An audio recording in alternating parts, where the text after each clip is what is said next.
Terima kasih. Assalamualaikum warahmatullahi wabarakatuh. Waalaikumsalam. Selamat pagi. Salam sejahtera bagi kita semua. Bapak Ibu Guru, bagaimana kabarnya? Baik. Baik, Bu. Ya, alhamdulillah. Kami ucapkan selamat pagi dan selamat bergabung dalam acara Diseminasi Filosofi Ki Hajar Dewantara dan Budaya Positif dalam Aksi Nyata pada hari Rabu 14 September 2022 pada siang hari ini.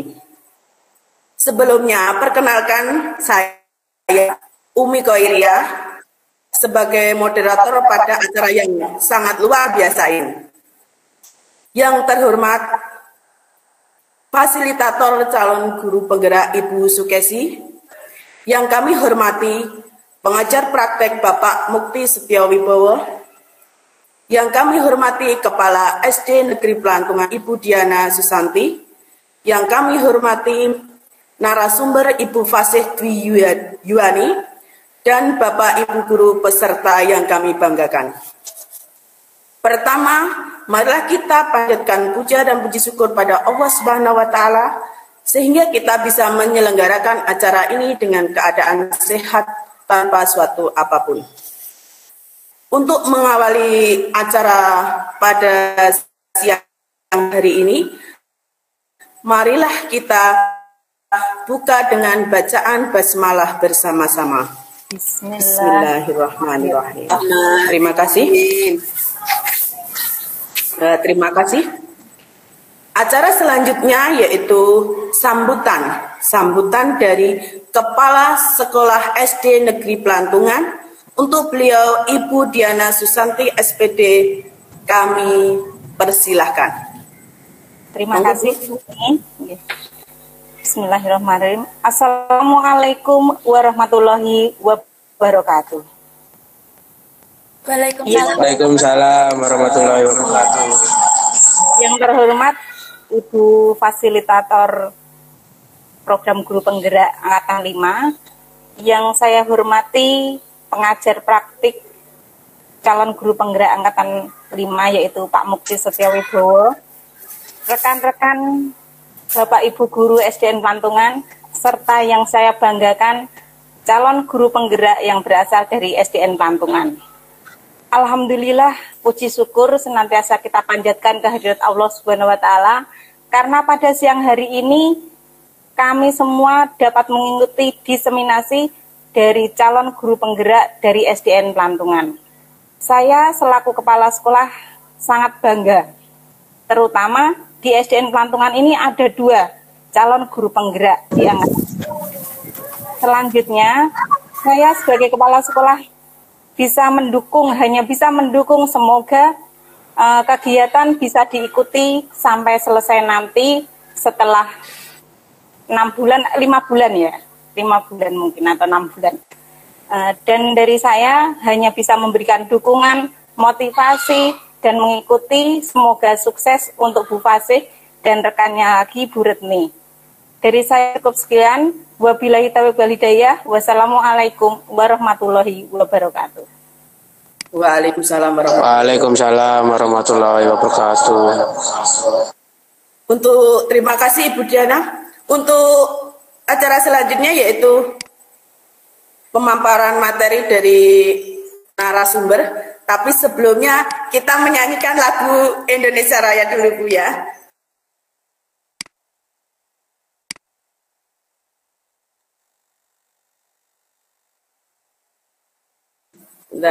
Menyanyikan lagu Indonesia Raya. Untuk semua dimohon berdiri, duduk tegap. Dan kalau bisa on kamera Bu ya. Sebentar. Ya.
Terima kasih. Untuk acara selanjutnya yaitu pemaparan materi dari narasumber. Sebelumnya saya akan membacakan CV dari narasumber kita, yaitu beliau adalah bernama Fasih Dwi Yuani, SPD. Aktivitas sehari-hari adalah sebagai guru di SD Negeri Pelantungan dan saat ini sedang mengikuti calon guru penggerak. Pendidikan terakhir adalah S1 PGSD. Untuk kepada beliau kami persilahkan. Monggo Bu. Iya, terima kasih Ibu Mikese selaku moderator hari ini. Ya, ini sudah terlihat Bapak Ibu? Sudah Bu. Sudah terlihat? Oke. Assalamualaikum warahmatullahi wabarakatuh. Waalaikumsalam warahmatullahi wabarakatuh. Salam bahagia Bapak Ibu guru hebat. Hari ini saya akan mendiseminasikan filosofi Ki Hajar Dewantara dan budaya positif dalam aksi nyata. Jadi selama 1 jam ke depan saya akan memaparkan apa yang saya dapatkan kemarin di modul 1.1 sampai 1.4 yaitu budaya positif dalam aksi nyata. Selanjutnya untuk akhir sesi nanti saya akan memperlihatkan video ada kurang lebih ada 4 video. Nanti yang pertama ada video tentang segitiga restitusi, posisi kontrol, kemudian ada juga budaya positif yang dilakukan di kelas dan di sekolah saya di SD Negeri Pelantungan. Selanjutnya untuk mempersingkat waktu, mari kita bersama-sama melihat tayangan di layar, yaitu tentang filosofi Dewantara. Nanti yang akan saya paparkan Ki Hajar Dewantara, kemudian kodrat anak, merdeka dan bermain, kemudian pendidikan yang berpihak pada anak, dasar pendidikan bukan KHD, bukan tabula rasa, kemudian budi pekerti dan petani, relevansi filosofi Ki Hajar Dewantara, pesan kunci, dan refleksi dari filosofi Ki Hajar Dewantara. Selanjutnya nanti di akhir sesi kita adakan tanya jawab seputar program guru penggerak ini. Nanti saya juga akan memperlihatkan bagaimana LMS-nya, kemudian apa saja yang akan kita pelajari di LMS tersebut, dan juga akan saya share link portofolio digital saya yang berisi tugas-tugas, sebagian besar tugas-tugas yang saya lakukan waktu di LMS. Itu ada banyak sekali Bapak Ibu guru. Jadi kami selain melaksanakan program belajar di program pendidikan guru penggerak, kami juga diminta untuk mendiseminasikan di komunitas belajar kami sebanyak-banyaknya agar semuanya tahu apa itu sih program guru penggerak itu, manfaatnya apa, dan nanti muaranya kemana, seperti itu. Nanti Bapak Ibu bisa lihat link saya di akhir sesi nanti, bagaimana videonya juga ada. Itu nanti saya update terus Bu, karena ini baru sebagian yang saya masukkan karena saking banyaknya. Begitu ya. Langsung saja lanjut untuk yang pertama, dasar pendidikan Ki Hajar Dewantara, yaitu menuntun. Nah, sebelum saya bergabung di program ini, saya merasa bahwa selama ini peran saya sebagai guru itu belum seperti filosofinya Ki Hajar Dewantara begitu. Karena maksud pendidikan itu adalah menuntun bukan menuntut siswa. Tapi selama ini yang kita tahu, kita ini tidak memperhatikan kebutuhan belajar siswa, tapi kita kebanyakan menuntut. Bagaimana pokoknya kalau bahasa Jawa pada demi untuk melanjutkan tujuan itu, untuk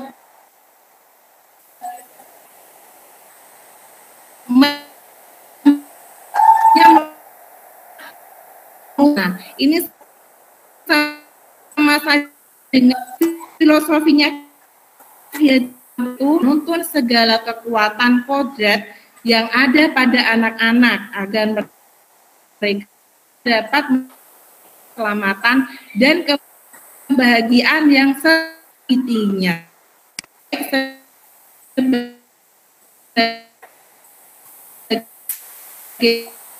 Manusia maupun anggota masyarakat seperti Bapak Ibu yang ada pada anak-anak agar dapat memperbaiki lakunya dan kekuatan. Nah, inilah filosofi dari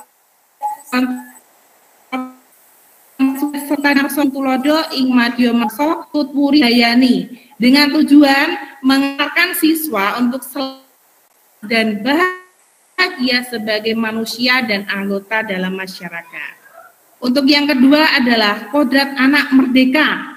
Maksudnya apa? Nah, ini kaitannya dengan kurikulum baru yang sedang kita laksanakan ya, yaitu kurikulum merdeka. Kenapa kok kurikulumnya kok merdeka? Merdeka belajar maksudnya itu apa? Nah, ini juga kaitannya dengan filosofi Ki Hajar Dewantara. Manusia merdeka adalah manusia yang hidup, lahir atau batin tidak tergantung kepada orang lain, akan tetapi bersandar atas kekuatan sendiri atau berdikari.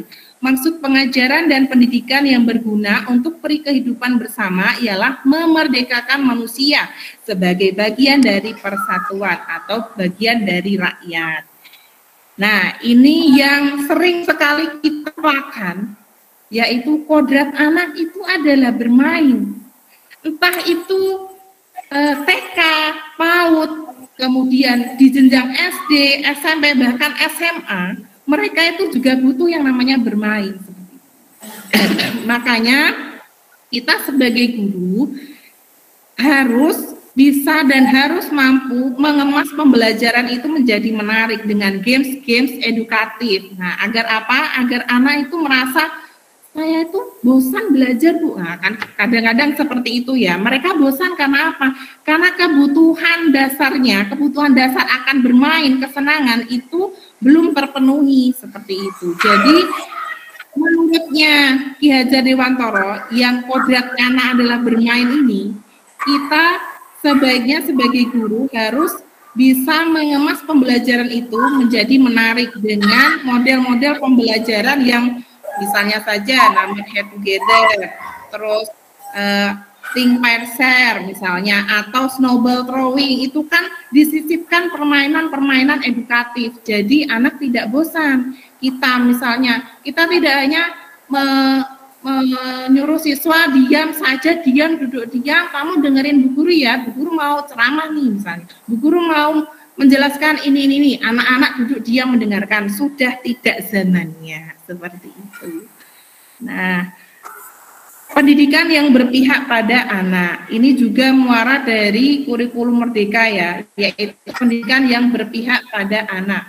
Maksudnya bagaimana? Maksudnya bebas dari segala ikatan, dengan suci hati mendekati sang anak, bukan untuk meminta sesuatu hak seperti tadi, bukan menuntut ya, tapi menuntun. Melainkan untuk berhamba pada sang anak. Maksudnya bukan berhamba siswa kita kalah sebagai guru gitu, bukan seperti itu. Nanti setelah ini kita jelaskan lagi ya. Lanjut. Pendidikan dasar pendidikan Ki Hajar Dewantara bukan tabula rasa.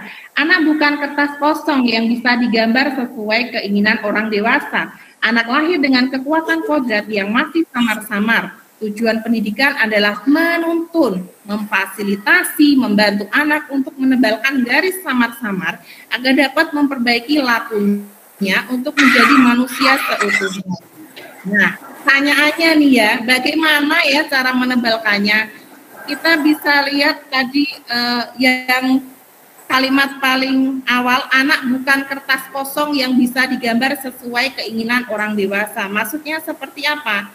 Seperti ini Bu, Bapak Ibu. Nah, ini kertas dulu, waktu dulu ya, sebelum kita atau saya mengenal program pendidikan guru penggerak, saya tuh melihat siswa itu kalau pas awal tahun ajaran baru, itu dia seperti kertas kosong plong, dia itu nggak punya pengetahuan awal, pokoknya saya sebagai guru harus bisa mengisi kertas tersebut sesuai kehendak saya.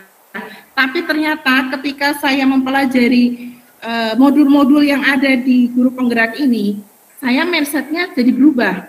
Ternyata anak itu sebenarnya sebelumnya sudah ada coretan tipis samar-samar. Jadi sebelum mereka masuk ke kelas di tahun ajaran baru misalnya, mereka itu sudah punya pengetahuan awalnya dari pengalaman-pengalaman sebelum mereka memasuki kelas atau sekolah, itu di rumah, entah di lingkungan masyarakat, mereka sudah bisa belajar dari lingkungannya. Jadi Bapak Ibu guru, anak itu bukan kertas kosong. Jadi mereka sudah punya goresan-goresan tipis, sehingga kita sebagai guru bisa mempertebalnya dengan cara menggali potensi bakatnya atau minatnya dia bagian apa, bakatnya dia di bidang apa, seperti itu. Karena yang kita tahu, semua siswa itu tidak mungkin ada yang menguasai seluruh mata pelajaran, terutama yang di guru SD ya. Guru SD itu karena guru SD adalah guru kelas, jadi mengetahui bagaimana kemampuan siswanya di kelas, seperti itu. Jadi kalau misalnya ada anak nih, siswa saya, inisialnya S, nah, inisial saja ya, inisialnya S. Si S ini kalau akademik, ya bisa dibilang ranking 3 terbawah. Tapi kemarin waktu 17 Agustus nih Pak, Bu, saya menemukan bakat terpendamnya. Ternyata si S ini pintar menari. Nah, waktu itu ada acara pentas seni 17 Agustusan di desa. Dia itu pandai sekali menari. Jadi saya hanya menginstruksikan sebentar gerakannya. Dia itu sudah bisa gitu. Bahkan jauh lebih baik daripada saya gerakannya begitu. Jadi dari situ kita bisa melihat semua anak itu memiliki keunikan tersendiri, jadi tidak bisa disamaratakan. Mungkin dia akademiknya tidak bagus, tapi di bidang lain dia pasti memiliki kelebihan, seperti itu. Lanjut untuk slide berikutnya. Nah, ini budi pekerti. Budi pekerti watak karakter adalah bersatunya perpaduan harmonis antara gerak pikiran, perasaan, dan kehendak atau kemauan, sehingga menimbulkan tenaga atau semangat. Budi pekerti itu bisa diartikan pikiran, perasaan, kehendak, atau kemauan, atau tenaga. Jadi, cipta, rasa, karsa, karya, ditambah pekerti, itu nanti menjadikan keseimbangan atau keselarasan hidup. Contohnya pada permainan gamelan. Gamelan itu kan banyak alat musiknya nih. Nah, alat musik yang banyak tersebut, jika yang memainkannya itu bisa harmonis, selaras, maksudnya bisa menahan diri kapan dia memukul, kapan dia harus berhenti. Nah, nanti yang dihasilkan itu bisa menjadi harmoni, seperti itu. Itu juga bisa diterapkan di kehidupan nyata. Jadi dalam suatu komunitas itu kan pasti ada masalah pasti, yang namanya hidup pasti ada masalah. Nah, bagaimana cara kita untuk menyelesaikan permasalahan tersebut, misalnya permasalahan dengan siswa. Nah, ini di modul 1.4 itu juga diajarkan bagaimana cara memanage kita, bagaimana kita menyelesaikan permasalahan dengan siswa agar siswa itu tidak dendam. Nah, bagaimana ya? Nanti kita belajar bersama-sama. Kemudian, nah, dasar pendidikan yang ke-6 yaitu petani. Maksudnya bagaimana? Ki Hajar Dewantara itu mengibaratkan guru itu sebagai petani. Seorang petani dalam hakikatnya sama kewajibannya dengan seorang pendidik yang menanam jagung misalnya, hanya dapat menuntun tumbuhnya jagung. Ia dapat memperbaiki kondisi tanah, memelihara tanaman jagung, memberi pupuk dan air, membasmi ulat-ulat atau jamur-jamur yang mengganggu hidup tanaman padi, dan lain sebagainya. Seperti itu. Nah, jadi kenapa kok pendidik diibaratkan seorang petani? Karena kita petani, kalau yang namanya petani kan pasti merawat bibit-bibitnya. Itu sama seperti kita merawat siswa-siswa kita, begitu. Yang namanya bibit tidak mungkin 100% pasti bagus semua, tidak. Nah, ini seperti yang kita lakukan waktu di kelas.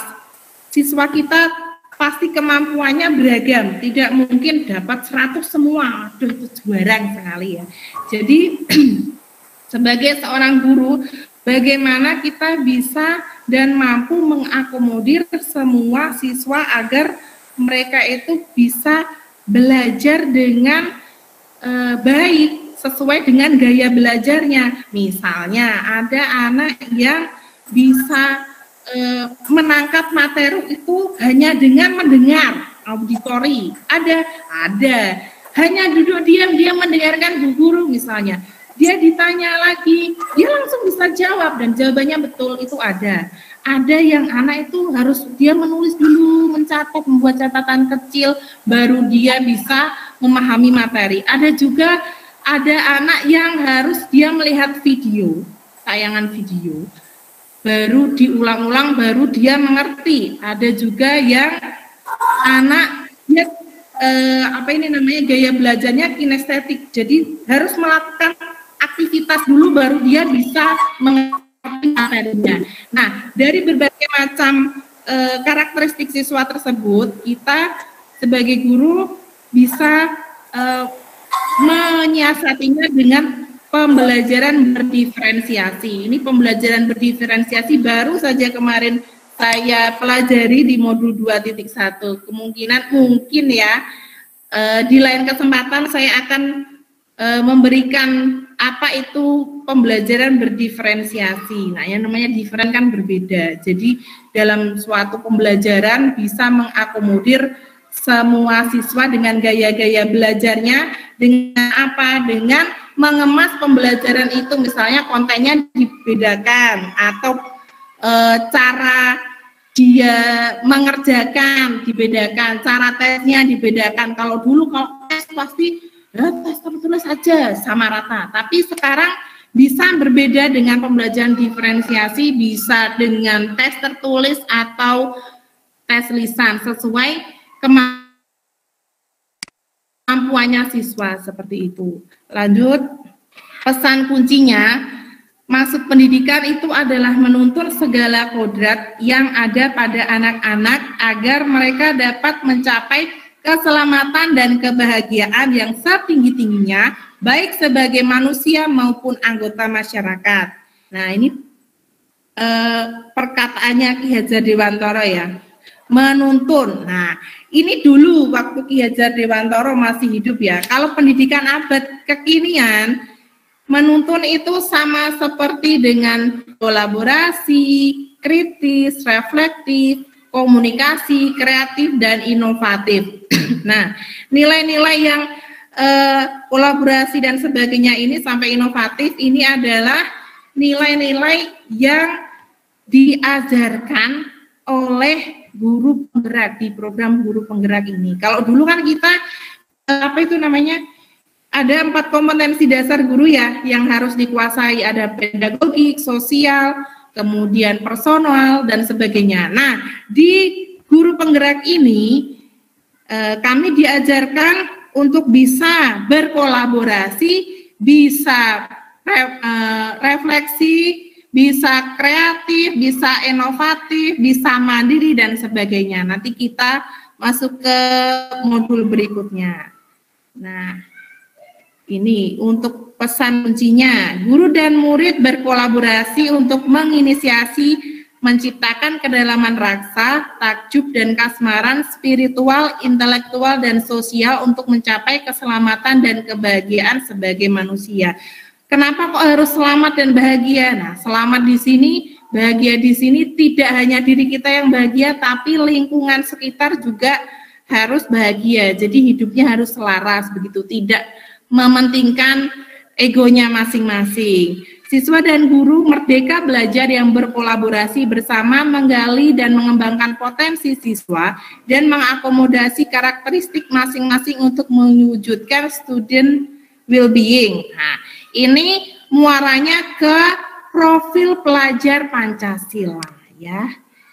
Untuk modul berikutnya, nilai dan peran guru penggerak. Nah, tadi sudah saya singgung sedikit ya Bapak Ibu. Dulu kita mengenal 4 kompetensi guru. Waktu saya masuk sini, program guru penggerak ini bertambah jadi banyak, Bu. Ada mandiri, reflektif, kolaboratif, inovatif, dan berpihak pada murid. Jadi, sebagai guru harus mampu mandiri, harus mampu kita bisa refleksi. Sebenarnya refleksi itu ternyata sangat-sangat bermanfaat untuk kita, Ibu. Jadi setiap pembelajaran terus kita merefleksikan apa yang telah kita lakukan, apa sudah bagus atau masih ada yang kurang. Nah, kekurangannya itu dari hasil refleksi kita bisa kita perbaiki di pembelajaran berikutnya. Makanya Bapak Ibu jangan lupa kalau di akhir pembelajaran kita merefleksi bersama dengan siswa bagaimana atau tidak, mana yang masih susah, mana yang sudah bisa. Seperti itu. Pembelajaran berikutnya dari hasil refleksi kita hari ini kita bisa memperbaiki gitu. Untuk kolaboratif, nah kolaborasi sebagai guru tidak bisa kita hidup sendiri, maksudnya dalam zona nyaman ya, masuk sekolah, mengajar, mengoreksi, pulang, masa mengajar, mengoreksi, pulang, tidak seperti itu. Jadi butuh kolaborasi. Misalnya kalau menemukan permasalahan yang ada dalam pembelajaran, kita tidak bisa, misalnya saya belum bisa untuk memberikan solusi dari permasalahan tersebut. Nah, untuk apa punya rekan, untuk apa punya kepala sekolah ya? Kita curhat dong. Nah, curhat dong, Mama Diana maksudnya. Curhat bagaimana ya ini Bu, saya itu kalau di kelas saya itu bingung Bu, aduh ini anak saya kayak gini harusnya gimana ya Bu ya. Nah, yang namanya guru bisa jadi ya, entah Bu Diana, entah Bu Umi, Bu Retni, Bu Ruli, dan sebagainya, pernah mengalami hal yang sama seperti yang kita alami. Nah, mereka terus akhirnya, loh itu seperti saya dulu gini. Nah, solusinya gini Bu. Itu salah satu manfaatnya kolaborasi Bu. Jadi ada permasalahan apa gitu, jangan dikan sendiri, kita butuh sandaran gitu ya, butuh sandaran hati.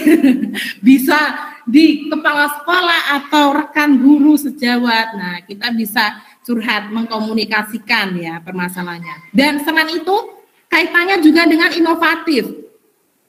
Dengan adanya kolaborasi, kadang-kadang ide kita udah mentok nih Bu, oh ada guru lain, saya punya ide Bu, gimana kalau pembelajarannya dibuat seperti ini. Oh iya, nah, dari hasil kolaborasi tersebut bisa memunculkan ide baru yang inovatif seperti itu. Untuk apa ya? Untuk pembelajaran yang berpihak pada murid.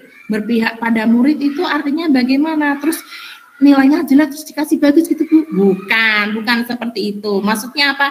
Dalam pembelajaran, nah ini kadang-kadang lost control ya, maksudnya kita ngajar ada anak yang buat masalah, wah kamu ini. Nah itu jangan, kalau bisa jangan. Kenapa? Karena ketika kita memarahi siswa itu akan, dan dia merasa sakit hati, itu akan membekas sampai dia dewasa nanti. Nah, bisa jadi membenci gurunya atau membenci mata pelajarannya. Karena saya sendiri juga pernah seperti itu. Curhat sedikit Bapak Ibu, saya pernah seperti itu dulu waktu SMP. Ini enggak ada teman saya SMP ya. Oke, aman. Jadi guru saya waktu itu bahasa Jawa. saya salah nulis pasangan. Nah, saya salah nulis pasangan, ternyata guru saya itu marah.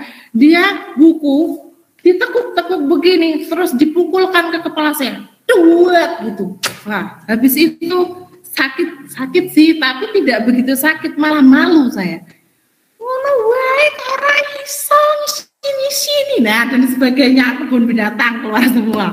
Nah, dari situ saya merasa saya takut gitu sama guru saya itu. Waduh, saya takut pokoknya sama guru itu, saya mending diam gini sampai ke bawah sampai sekarang. Kenapa? Kalau sama Bu Sujo saya tuh ndredeg Bu, padahal wong Jawa gitu. Kenapa? Karena ya itu tadi pengalaman-pengalaman menyakitkan yang dulu itu membekas sampai sini gitu. Padahal saya juga sekarang jadi guru dan juga ngajar bahasa Jawa gitu. Ya, begitulah ya. Sudah ya, kita lanjut lagi. Lanjut ke slide berikutnya. Ini. Nah, ini muaranya program guru penggerak dan juga kurikulum Merdeka Belajar itu muaranya untuk mewujudkan profil pelajar Pancasila, yaitu, ya maaf ya ini ada yang masuk dulu, yaitu berkebinekaan global, bergotong royong, kreatif, bernalar kritis, mandiri, beriman, bertakwa kepada Tuhan Yang Maha Esa, dan berakhlak mulia. Profil pelajar Pancasila ini kalau bisa diwujudkan dalam beberapa tahun yang akan datang, insya Allah nanti pendidikan di Indonesia itu bakalan maju Bu, maju akhlaknya, maju karena berpikir kritis, benar kritis, kreatif, jadi memunculkan siswa itu bisa berinovasi. Kalau misalnya di dunia kerja nanti kita kan tidak tahu mereka nanti jadi apa, seperti itu. Jadi di kelas, di sekolah ini kita bisa menanamkan profil pelajar Pancasila ini, misalnya untuk yang beriman, bertakwa kepada Tuhan Yang Maha Esa dan berakhlak mulia, salah satunya dengan budaya positif. Nah, budaya positif yang mana? Oke, nanti kita bahas di belakang ya. Ini, oh ya, visi guru penggerak untuk modul 1.3 ini ada, kami belajar tentang visi guru penggerak. Ada pertanyaan pemantik nih. Apa visi Anda sebagai guru dan seberapa pentingkah visi itu? Nah, sebagai seorang guru jangan sampai kita berada di zona nyaman terus ya. Maksudnya apa Bu? Maksudnya masuk kelas, ngajar, ngoreksi, pulang. Masuk kelas, ngajar, ngoreksi, pulang. Begitu terus, tidak ada tidak ada kerentek untuk misalnya, oh anak ini saya sama ini si ABC ini belum bisa membaca, tapi yang lain bisa kok. Padahal sudah kelas 2 tidak bisa membaca. Sudah saya biarkan, pokoknya yang penting saya ngajar, syukur dia tahu, kalau nggak tahu ya memang kemampuannya seperti itu. Bukan seperti itu ya Bapak Ibu. Jadi visi kita itu tidak hanya memberikan atau mentransfer ilmu saja, tapi gimana kalau misalnya guru itu tidak punya visi, berarti nggak punya cita-cita dong. Bukan berarti, ada saya cita-citanya ada. Apa cita-cita saya jadi guru dan saya sudah bisa jadi guru, berarti tidak perlu dong saya punya visi. Bukan seperti itu. Maksudnya apa? Visi Anda sebagai guru, bukan visi Anda ketika menjadi mahasiswa. Beda lagi ya. Nah, visi Anda sebagai guru itu apa dan seberapa pentingnya visi tersebut? Nah, kita tanyakan kepada diri kita masing-masing. Visi kita itu apa sih sebagai guru itu untuk apa? Nah, kalau di guru penggerak, ini saya perlihatkan ya. Apa arti penting visi bagi Anda sebagai seorang guru? Visi menjadi pandangan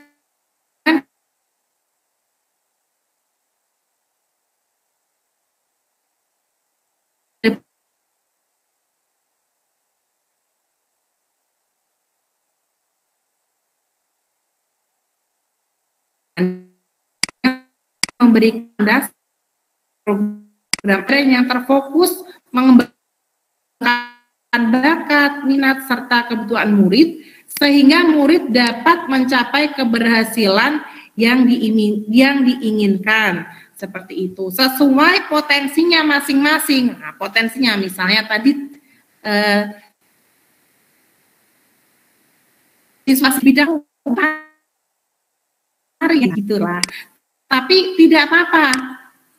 Kita sebagai guru sudah menemukan potensinya, ya, yuk digali. Nanti kalau ada lomba-lomba menari, anak ini sangat potensial untuk dikembangkan menjadi kebanggaannya sekolah, seperti itu. Kemudian, nah ini Bapak Ibu, untuk mengelola perubahan yang positif, ini diibaratkan seperti seekor anak burung yang sedang latihan untuk terbang. Ya, di sekolah kan punya visi misi masing-masing ya. Dan nanti di sekolah itu dalam program-programnya itu kan ada sub-subnya kegiatan-kegiatan yang akan dilakukan agar visi sekolah tersebut bisa tercapai. Kalaupun misalnya sekarang kok tidak bisa, nah terus gimana Bu? Sekarang tidak bisa Bu. Lah gagal saya Bu. Enggak apa-apa. Sama seperti seekor burung, anak burung yang sedang latihan terbang. Tidak mungkin kan guru maaf ini ada yang masuk gurunya, jadi saya bilang guru. Burungnya tersebut tidak mungkin langsung bisa sedikit jaki ya istilahnya, tapi burung tersebut pasti bisa. Bapak Guru, visi sekolah itu tidak bisa 1 tahun 2 tahun langsung goal tujuannya. Bisa hasil mencapai tersebut itu sudah barang tentu. Kita harus pertama konsisten, yang kedua kita harus terus semangat dan tanpa ada rasa menyerah untuk melaksanakan visi misi tersebut. Nah, untuk pengelolaannya visi misi ini biasanya kepala sekolah pasti tahu ya ini. Saya terus terang saja baru tahu Bagja dan inquiry apresiatif ini dari program guru penggerak ini. Jadi untuk melaksanakan suatu visi itu dibutuhkan yang namanya suatu manajemen atau paradigma inquiry apresiatif. Ini dimaksudkan untuk menggali potensi yang sudah ada, kemudian ditonjolkan tanpa melihat sisi negatifnya dulu. Kan kadang kita lihat, oh ini kekurangannya gini. Nah, jangan lihat kekurangannya dulu, kita kesampingkan kekurangannya dulu, dan kita melihat potensi-potensi yang ada di sekolah tersebut itu apa. Itu bisa dikembangkan, kemudian dipertahankan, dan kalau bisa ditambah lagi. Ya, seperti itu. Ya, ini ada Bagja ya, BAGJA, buat pertanyaan utama, ambil pelajaran, gali mimpi, jabarkan rencana, dan atur eksekusi. Ini untuk mewujudkan visi misi sekolah, seperti itu. Lanjut, nah ini yang terakhir adalah modul 1.4 yang saya dapatkan, yaitu tentang budaya positif. Ini di dalam budaya positif ada perubahan paradigma dari stimulus respon ke teori kontrol. Dulu kan ada ya stimulus teori, stimulus respon, teori-teori pembelajaran. Nah ini di budaya positif ini ada perubahan paradigma dari stimulus respon ke teori kontrol. Dulu pemberian reward itu sangat diagung-agungkan. Tapi di modul budaya positif ini ternyata diulas sedemikian rupa bahwa ternyata pemberian reward gak ada sisi negatifnya. Kalau pemberian rewardnya itu terus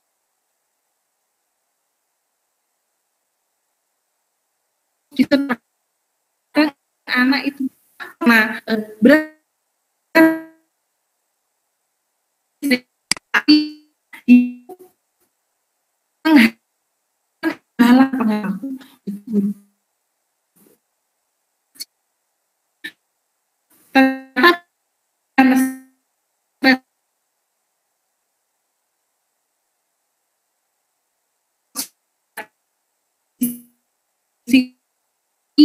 ada yang namanya keyakinan kelas,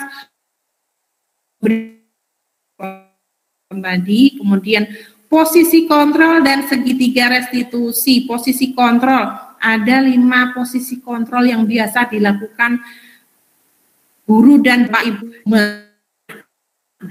Ini ada, coba kita lihat dulu. Beban paradigma stimulus respon. Ini hanya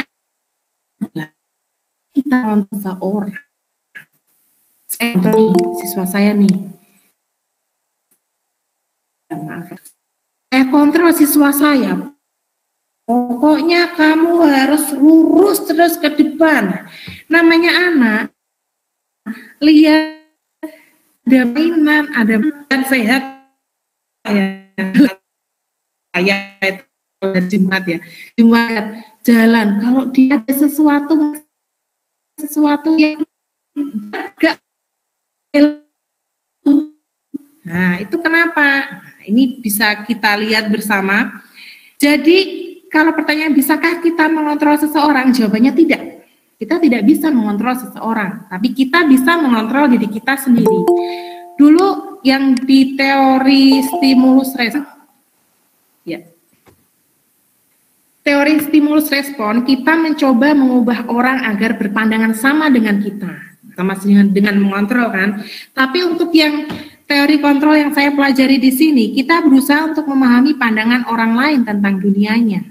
Kemudian perilaku buruk itu dilihat sebagai suatu kesalahan kalau stimulus respon. Tapi kalau teori kontrol, semua perilaku itu memiliki tujuan. Anak nakal itu pasti ada tujuannya. Ada alasannya kenapa dia berbuat seperti itu. Apakah ada kebutuhan dasar manusianya yang belum terpenuhi? Nah, gitu ya.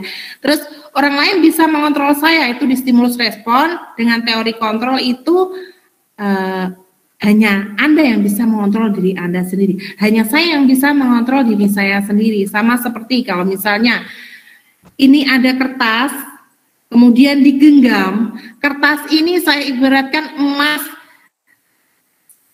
100 kg misalnya, kan berharga sekali ya emas ya. Emas ini karena sangat berharga sama saya genggam terus. Saya genggam terus, kalau ada orang, lihat dong. Nah, itu tidak akan saya buka genggaman saya, karena ini sangat berharga bagi saya. Itu sama dengan saya bisa mengontrol diri saya sendiri, yang bisa itu hanya saya sendiri. Entah orang itu nanti menggigit tangan saya, bagaimanapun caranya, digigit ya tak jatuh, misalnya seperti itu. Jadi untuk kontrol diri, itu hanya kita yang bisa mengontrol. Kecuali kalau ada, kok itu keluarga saya yang butuh uang misalnya, ya karena saya punya banyak ini ya 100 kg yaudah karena saya melihat mereka itu membutuhkan saya, ya sudah saya akan buka kontrol saya akan buka, ini saya kasih emasnya sekilo buat pengobatan misalnya. Nah itu kan tergantung kita nih. Entah kita tetap genggam atau kita buka, itu kan tergantung kita. Kalau misalnya kita berpikir, dia kan bisa, itu nggak punya uang ya nanti cari tangan dulu di bank misalnya. Itu berarti saya tidak mau membuka genggaman saya, kontrol saya tetap pada pendirian saya. Tapi kalau kita melihat dari sisi kemanusiaan bagaimana? Saya kalau melihat sisi kemanusiaan saya goyah. Gitu, misalnya ya udah dibuka aja, diberikan misalnya sekilogram itu emas. Jadi intinya yang bisa mengontrol diri kita adalah diri kita sendiri ya.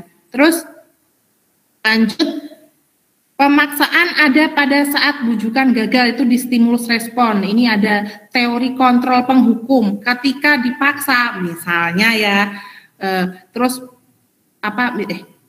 ketika bujukannya gagal, misalnya ada siswa, biasanya di SMK ini, di STM dia yang gondreng-gondreng gitu ya, kalau di SD jarang ya gondreng, sudah diperingatkan, ayo besok itu ya, dirapikan ya, ternyata besoknya lagi diulangi lagi, belum dipotong, akhirnya apa, dipaksa.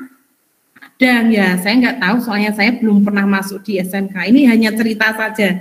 Ada yang cerita ke saya, akhirnya digunting sendiri sama gurunya gitu. Karena apa? Karena bujukannya itu gagal, jadi harus dipaksa digunting seperti itu. Tapi di teori kontrol nanti ada kolaborasi dan konsensus untuk menciptakan pilihan-pilihan baru melalui keyakinan kelas, kesepakatan bersama, ada yang namanya konsekuensi, misalnya. Ternyata pemberian konsekuensi itu berbeda, Bapak Ibu Guru. Pemberian hukuman itu sifatnya menyakiti ya. Dan satu arah, maksudnya apa? Dari misalnya dari guru, kamu nggak ngerjain PR, lari sana keliling lapangan. Wah, lari itu, misalnya lari keliling lapangan itu termasuk hukuman ya. Tapi kalau konsekuensi itu beda lagi. Ada awalnya ada kesepakatan bersama. Anak-anak mulai besok kalau ada mengerjakan PR harus bagaimana? Ayo, misalnya punya ada Bu, ada itu lari keliling lapangan. Oh jangan, lainnya. Nah, pendapat dari siswa tadi misalnya ada yang berpendapat gini, Bu, tetap mengerjakan Bu, biar dapat nilai tapi nanti naik istirahat. Oh iya bagus, sepakat tidak anak-anak sepakat. Nah itu namanya kesepakatan. Jadi karena dia melanggar tidak mengerjakan PR, dia harus mendapatkan konsekuensi apa di istirahat, lainnya istirahat, dia harus mengerjakan sendiri gitu. Tugasnya itu merupakan konsekuensi ya. Jadi beda dengan hukuman. Nah ini untuk teori stimulus respon ini model berpikirnya menang kalah. Ada yang menang, ada yang kalah. Jadi untuk posisi guru sama siswa punya cara pokoknya saya menang guru, nah itu dulu. Sekarang tidak, ada yang namanya win-win solution, nanti kita pelajari bersama. Nah ini kebutuhan dasar manusia, tadi sudah saya singgung sedikit Bapak Ibu Guru. Anak-anak yang cenderung melakukan suatu aktivitas atau kegiatan yang berbeda dengan yang lainnya atau biasa kita sebut bocah nakal, itu ternyata ada alasan tersendiri mereka melakukan itu apa? Karena kebutuhan dasar manusianya itu tidak terpenuhi. Ada juga anak yang karena dia itu tidak disangoni, tidak diberi uang saku oleh orang tuanya, dia malak temannya ada itu. Dulu saya sering dipalakin Bapak Ibu Guru karena saya orangnya penakut dulu. Jadi ternyata kebutuhan dasar manusia siswa ini, dia karena di rumah tidak diberi uang saku, padahal teman-temannya kok jajan, aku pengen jajan gimana ya. Dia mencari anak-anak yang penakut gitu ya, penakut untuk dimintain uang jajan biar dia bisa kebutuhan dasarnya itu bisa terpenuhi untuk bertahan hidup alias perutnya biar terisi gitu ya. Jadi mereka nakal itu karena apa? Karena ada salah satu kebutuhan dasarnya yang belum terpenuhi. Misalnya juga ada anak yang mencontek nih ya. Pasti ada, setiap kelas tuh ada yang anak yang nyontek ya. Itu kenapa sih kok dia nyontek? Karena belajar. Tapi ada juga anak yang belajar tetap nyontek Bu. Kenapa? Karena ternyata kebutuhan dasarnya tentang penguasaan materi itu belum terpenuhi. Jadi belajar tapi dia belum mengerti gitu. Gimana sih Bu? Ini saya belum mudah kok Bu. Nah misalnya gitu. Kita sebagai guru harus mampu merangkul mereka. Kalau misalnya mereka belum bisa memenuhi kebutuhan dasar siswa yang tentang penguasaan materi, kita berikan pelajaran tambahan di luar jam pelajaran sekolah misalnya. Jadi pulang sekolah nanti yang lain pulang, yang belum itu jadi mereka bisa menguasai. Terus ada juga kebutuhan dasar cinta kasih, rasa memiliki dan dimiliki. Cinta kasih, misalnya di rumah ada keluarga yang broken home, terus akhirnya dampaknya itu ke mereka di sekolah itu wah konconnya dicili. Biar apa? Biar dia dapat perhatian. Ada seperti itu ada, biar dapat perhatian dari gurunya. Biar dia itu dipanggil-panggil gitu. Ada loh seperti itu. Dia nakal sengaja karena dia itu biar diperhatikan gurunya. Ada karena ternyata di rumahnya itu dia dari keluarga broken home. Jadi yang satu sudah menikah lagi, yang satu orang tuanya itu terus ya, jadi golek duit terus tapi kurang perhatian sama anaknya. Ada. Terus kebutuhan dasar manusia, ada tentang kesenangan, kebahagiaan, apa yang dia senangi. Misalnya, kamu kok sama temanmu sukanya coret bukunya kenapa? Nah, misalnya gitu, usil banget. Dia merasa kalau temannya itu nangis, kalau nggak nangis itu marah, itu dia bunga malah. Lihat temannya itu seneng, susah itu dia malah seneng. Nah ini kenapa? Karena kebutuhan dasarnya tentang kesenangan itu belum terpenuhi. Tapi itu kan kesenangannya itu melihat penderitaan orang lain kan, itu berarti sudah melenceng ya dari perilaku positif. Jadi kita sebagai guru harus mampu meluruskan kembali yang melenceng-melenceng itu. Terus ada juga nih kebebasan, kebutuhan dasar akan kebebasan. Kalau dia di rumah merasa dikekang, terus orang tuanya setengah mati misalnya. Terus gimana ya kalau di rumah itu diem, anteng diem gitu. Tapi di sekolah naik meja, turun meja, temannya pas misalnya. Itu kenapa? Karena ternyata kebutuhan dasarnya dia di rumah tentang kebebasannya dia berekspresi itu kurang diakomodasi oleh orang tuanya. Jadi dia mencari piye carane aku iso kudu bebas oleh bebasan yang sekolah misalnya. Jadi saya melakukan itu di sekolah. Terus lanjut lagi teori motivasi perilaku manusia. Nah ini tadi sudah saya singgung sebelumnya. Ada yang namanya motivasi eksternal dan motivasi internal. Ada yang motivasi eksternal, dia mematuhi peraturan karena takut menghindari ketidaknyamanan atau hukuman. Misalnya, ini kalau kita sendiri ya Bu ya. Kita naik motor pakai helm ya. Ada yang motivasi eksternalnya, kenapa kok pakai helm? Biar ditilang polisi. Ada juga yang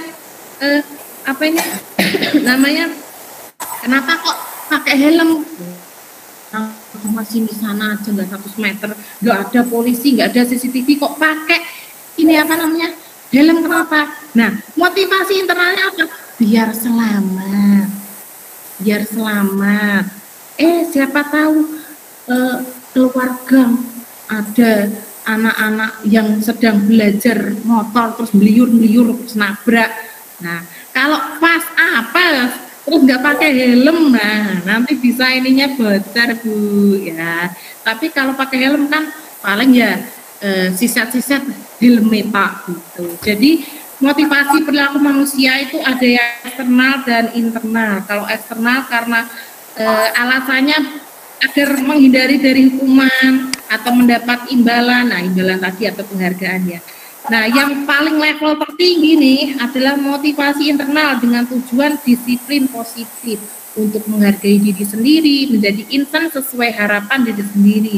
Misalnya, saya akan menjadi orang yang seperti apa bila saya melakukannya. Misalnya, nah kalau menghargai diri sendiri, misalnya kalau pas ini Bapak Ibu Guru, anak mengerjakan tugas, harusnya hari Senin dikumpulkan. Nah, ada yang nggak mengumpulkannya besoknya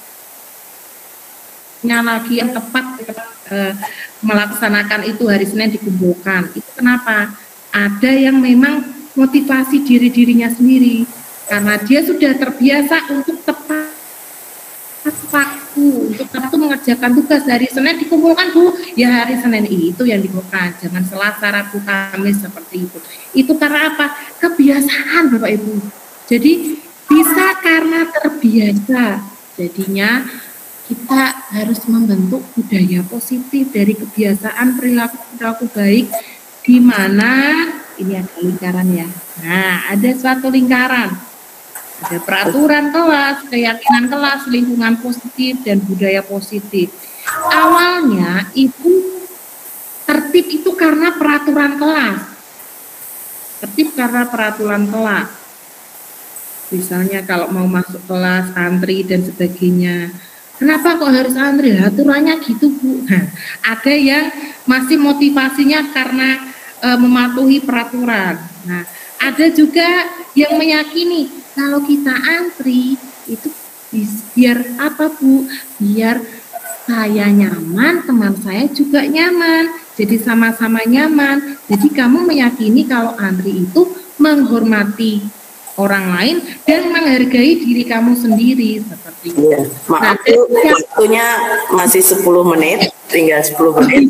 Ini sebentar lagi ya. Oh ya. Jadi keyakinan kelas tersebut akan membentuk lingkungan positif. Dari lingkungan positif itu kan gini Bu, kanan kiri anak itu siswa itu berpengaruh dari lingkungan sekitar juga. Kalau lingkungannya positif, lingkungannya bagus, insya Allah dia akan terbawa dengan lingkungan yang bagus. Jadi lingkungan positif itu juga akan membentuk daya positif seperti itu. Nah ini keyakinan kelas, hukuman penghargaan tadi sudah ya. Kemudian dihukum oleh penghargaan tadi sudah. Nah ini perbedaan hukuman dan konsekuensi tadi sudah ya saya jelaskan sedikit. Kalau hukuman itu sesuatu yang menyakitkan harus terjadi, tapi kalau konsekuensi itu sesuatu yang harus terjadi. Konsekuensi ada karena adanya kesepakatan bersama dari guru dan siswa, itu namanya konsekuensi. Membuat anak sakit itu kalau dihukum ya, tapi kalau konsekuensi membuat anak merasa tidak nyaman dalam jangka waktu pendek. Tidak nyaman karena apa? Dia harus melaksanakan konsekuensi yang sudah dia sepakati sebelumnya. Pemberian hukuman itu, nah ini tadi anak membenci kedisiplinan karena apa? Yaitu tadi motivasinya itu kurang. Motivasinya itu karena dia takut dihukum, tapi dia tidak mau melaksanakan peraturan itu, jadi dia dihukum. Karena hukuman itu, jadi dia membenci kedisiplinan. Jadi perbedaan hukuman dan konsekuensi ini bisa dilihat ya Bu ya. Nah, yang terakhir ada rasa marah, rasa bersalah, dipermalukan, merasa tak dihargai. Makanya Bapak Ibu guru hati-hati kalau ada anak yang berperilaku tidak sesuai yang kita harapkan, misalnya tidak mematuhi peraturan, jangan memberikan hukuman, berikanlah konsekuensi. Beda ya Bu ya. Kalau hukuman itu pasti dia merasa tersakiti, tapi kalau konsekuensi, walaupun dia kehilangan hak sebentar, dibuat tidak nyaman atau diasingkan sementara, tapi itu jauh lebih baik daripada pemberian hukuman. Nah ini ada 5 posisi kontrol yang biasanya dilakukan oleh Bapak Ibu guru dan Bapak Ibu di rumah. Yang pertama adalah penghukum menggunakan hukuman fisik maupun verbal. Yang kedua, membuat orang merasa bersalah menggunakan keheningan yang membuat orang lain merasa tidak nyaman, bersalah atau rendah diri. Contohnya, kamu nggak kasihan sama Bu Guru. Bu Guru rumahnya jauh loh. Nah kamu kok nggak manut Bu Guru? Nah misalnya begitu. Itu kata-kata atau kalimat pembuat orang merasa bersalah gitu ya. Terus posisi kontrol teman, hubungan baik dan humor untuk mempengaruhi seseorang. Untuk posisi kontrol teman, ini mengibaratkan siswa kita dan teman kita gitu. Jadi apa ya? Diibaratkan kalau misalnya ada yang yang tidak bawa pensil, misalnya, loh kamu tidak bawa pensil? Tidak Bu, aku lupa. Nah ini bawa Bu Guru punya nih. Nah misalnya gitu sebagai posisi teman. Jadi kalau teman itu dia tidak ada rasa sungkan gitu ya. Terus yang keempat, monitor atau pemantau, mengawasi perilaku berdasarkan peraturan dan konsekuensi tadi yang saya sebutkan ya, membuat konsekuensi atau kesepakatan bersama. Nah ini untuk yang terakhir, level tertinggi ini adalah posisi manajer, berbuat sesuatu bersama murid, mempersilahkan murid mempertanggungjawabkan perilakunya, mendukung murid agar dapat menemukan solusi. Ini level tertinggi ya seorang manajer ya. Semoga saya bisa mencapai manajer ya. Maksudnya level tertinggi, karena biasanya saya ada di posisi pemantau atau teman. Jadi kalau menjadi guru ya jangan sampai dari 5 posisi kontrol ini, walaupun tidak di sekolah ya, di rumah pun jangan sampai jadi penghukum di rumah atau pembuat orang merasa bersalah di rumah. Jadikan siswa atau anak kita itu sebagai teman, itu minimal lah jadi teman agar hubungannya komunikasinya bagus terus gitu. Terus lanjut, oke, ini ada, oh ya, apa itu segitiga restitusi? Restitusi adalah proses menciptakan kondisi bagi murid untuk memperbaiki kesalahan mereka sehingga mereka bisa kembali ke kelompok mereka dengan karakter yang lebih kuat. Nah, ciri-cirinya seperti ini, belajar dari kesalahan, memperbaiki hubungan, terus bukan paksaan, menuntun anak melihat ke dalam diri, mencari kebutuhan dasarnya yang tadi 5 kebutuhan dasar tadi. Restitusi diri adalah cara yang paling baik, fokus pada karakter bukan ketindakannya, dan fokus pada solusi untuk mengembalikan murid yang berbuat salah pada kelompoknya. Ini segitiganya seperti ini. Nilai apa yang telah kita sepakati? Kamu ingin orang menjadi apa? Kamu bukan satu-satunya orang yang pernah melakukan ini. Nah, ini segitiga restitusi bisa dilihat ada menanyakan keyakinan, menstabilkan identitas, dan validasi tindakan yang salah. Nanti bisa dilihat ini ada contoh kasus untuk segitiga restitusi. Silahkan dilihat dulu. Assalamualaikum warahmatullahi wabarakatuh. Halo Bapak, Ibu guru hebat di seluruh Nusantara. Jumpa lagi dengan saya, Fasih Yuani, calon guru penggerak angkatan kelima dari SD Negeri Patungan, Kecamatan Blora, Kabupaten Blora. Pada kesempatan kali ini, saya akan mendemonstrasikan modul 1.4, yaitu demonstrasi kontekstual, yang ada 2 kasus. Yang pertama, kasus dengan murid saya yang bernama Melisa. Yang kedua adalah kasus dengan murid saya yang bernama Sadiki. Penasaran bagaimana kasusnya dan bagaimana cara saya menyelesaikannya? Ikut saya sekarang. Pada suatu hari, seorang siswa bernama Sadikin terlihat tidur di kelas saat teman-temannya sedang mengerjakan tugas. Bu Fasih langsung membangunkan Maaf Bu Fasih, suara tidak terdengar. Cuci muka. Ternyata Sadikin tertidur di kelas karena ia begadang menonton wayang di desanya. Mikrofon mati. Sadikin, ayo ya Allah, kamu ngantuk ya? Cuci muka dulu. Cuci muka. Jadi ngantuk.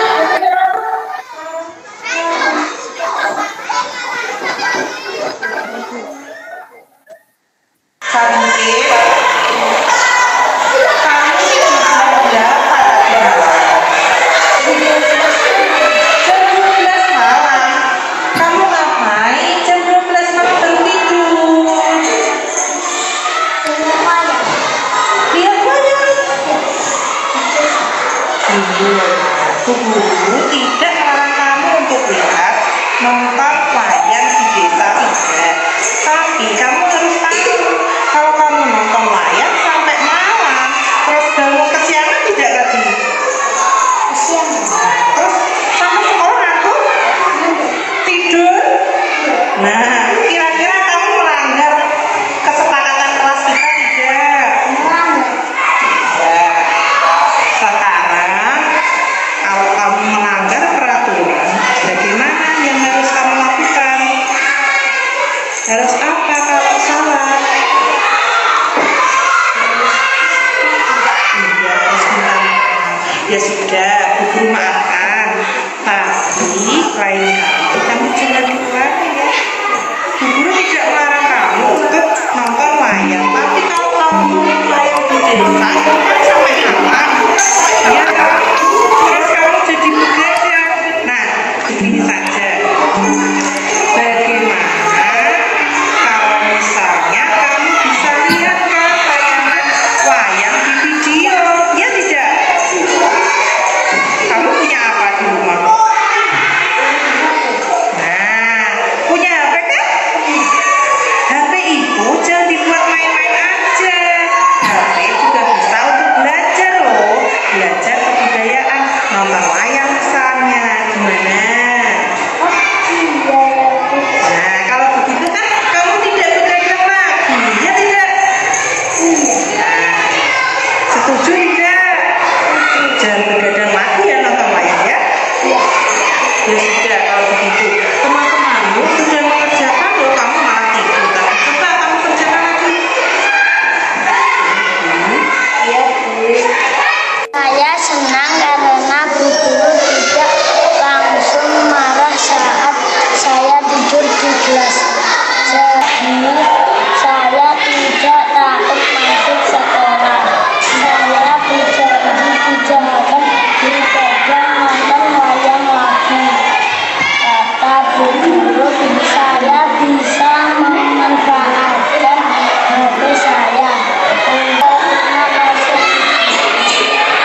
Melisa adalah siswa dengan latar belakang anak yatim.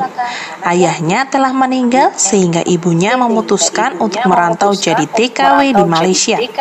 Ia hanya tinggal dengan neneknya yang sudah tua. Awalnya, Melisa ini anak yang super ceria dan rajin mengerjakan tugas. Namun tiba-tiba, ia hanya menemukan PR kosong, sehingga Bu Fasih langsung memanggilnya.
Ibu bekerja itu untuk apa?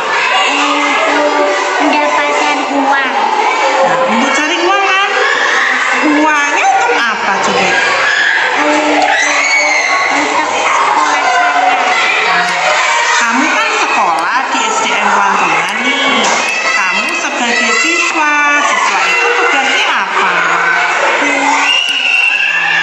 Tugasnya belajar kan? Kalau kamu tidak belajar, terus gimana? Ini tidak mengerjakan tugas loh, nanti tidak dapat nilai. Harus bagaimana?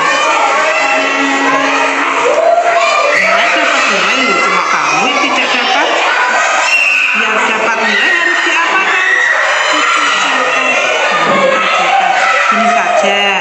Nanti kalau istirahat, kamu mengerjakan tugas ya? Iya. Tidak apa-apa, tapi jangan lupa, kamu kalau di rumah biasanya belajar sama ibu. Oh, kalau belajar sama nenek gimana?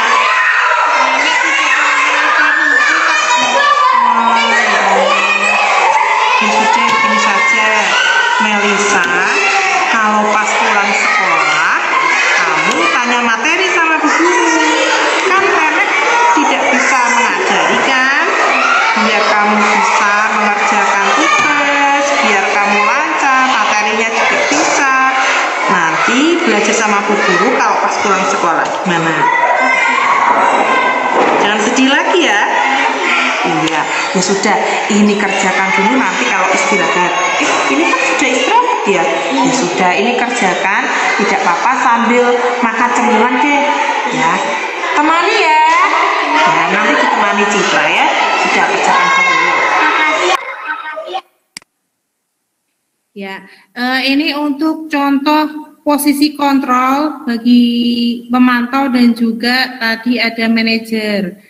Jadi tidak langsung menyalahkan siswa, tapi kita harus menanyakan dulu alasannya, kemudian memberikan penguatan positif kepada dia gitu. Terus juga si anak ini kalau bisa dia memberikan solusi dari permasalahan dia sendiri. Seperti kalau yang tadi si Sadikin tadi ya, Sadikin itu belum bisa menemukan solusinya sendiri, jadi saya yang menyuruhnya untuk lihat di video, bisa lihat wayang di video, tidak perlu begadang gitu. Tapi kalau untuk yang tadi kasusnya Melisa, dia mampu untuk menyelesaikan sendiri, jadi harus diapakan kalau misalnya tidak mengerjakan tugas ya harus dikerjakan Bu. Nah, solusinya seperti itu. Ini untuk yang video berikutnya adalah membuat keyakinan kelas. Ini kaitannya dengan yang tadi konsekuensi ya, juga ada kaitannya dengan membuat keyakinan kelas. Agar apa? Agar seperti kalau di kuliah itu kontrak kelas lah ya, istilahnya kontrak kelas. Kalau misalnya kontrak kelas itu kan ada kesepakatan dari guru dan siswa gitu. Ini contohnya seperti ini, membuat keyakinan kelas, pembiasaan budaya.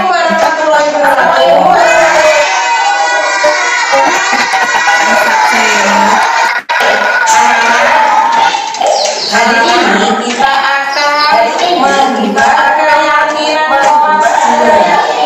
Keyakinan kelas itu apa? Bulan Juli yang lalu kita sudah pernah membuat peraturan kelas berdasarkan musyawarah bersama, kesepakatan kelas bersama yang sudah kita capai bersama. Masih ingat kan? Yang dulu itu adalah peraturan kelas yang kita sepakati bersama. Kalau sekarang kita membuat keyakinan kelas, bedanya peraturan dan keyakinan kelas apa? Beda. Misalnya peraturan kelas kita salah satunya tidak boleh membuat sampah sembarangan. Nah, kalau keyakinan kelasnya apa? Mari menjaga kebersihan. Yakin tidak kamu menjaga kebersihan? Bagikan bersama-sama, silakan berkelompok 3 kelompok besar ya.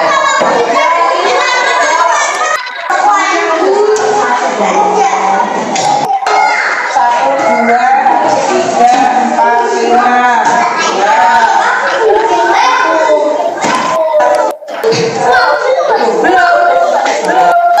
Ya, tempatmu mana? Ayo, tempatnya mana?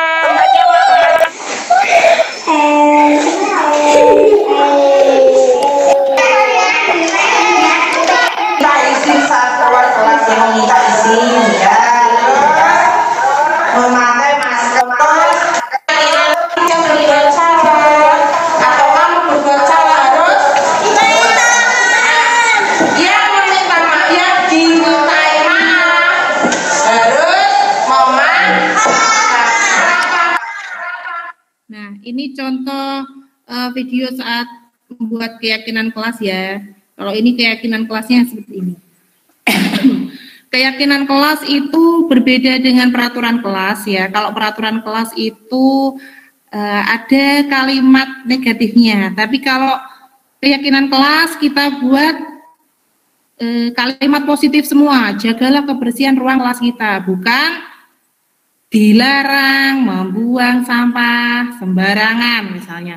Itu kalau peraturan biasanya menggunakan kalimat negatif, tapi kalau keyakinan kelas membuat kalimatnya kalimat positif, saling menyayangi, kemudian berbicara sopan dengan siapa saja, percaya dapat mengerjakan tugas sendiri. Ini kalimat positif untuk keyakinan kelas. Peraturan kelasnya apa? Dilarang mencontek, misalnya seperti itu. Lanjut. Nah, ini salah satu budaya positif yang saya laksanakan di kelas saya. Ini ada poster yang saya tempelkan di luar kelas. Aku bisa salam, salim, peluk, tos, joget. Nah, ini maksudnya apa? Membantu siswa itu sebelum masuk kelas itu dia harus siap dulu, harus fit dulu, harus semangat dulu. Jadi sepertinya ini istilahnya kalau bahasa Jawa nih emprek banget, tapi ternyata waktu sebelum dan setelah saya melaksanakan ini, namanya password kelas, itu ternyata sangat berbeda sekali kalau pas saya melaksanakan dan sebelum saya melaksanakannya. Ini contohnya password kelas, budaya positif. Manfaatnya membangun kedekatan siswa, kedekatan guru, dan membangun budaya positif. Manfaatnya memperkuat mental dan melatih kepemimpinan siswa. Ya, anak-anak sudah siap masuk semua. Siap dulu, siap deh. Oke, hari ini yang maju ke depan prestasi nomor 1 siapa? Nomor 1. Ayo, Bib, sini Bib. Disiapkan dulu, siap deh. Siap gerak, ayo siap urus. Tentang depan deh, tentang depan, tentang depan. Nah, mundur, biru oke, ini ya, mundur lagi, mundur, ya. Ya, tangannya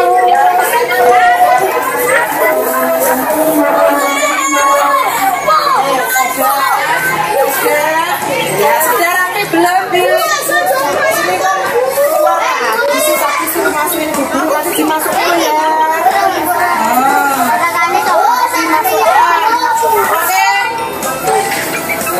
Gerak. Ya sudah siap. Sekarang jadi kamu mau masuk pilih yang mana? Oke, salin masuk. Pilih yang mana?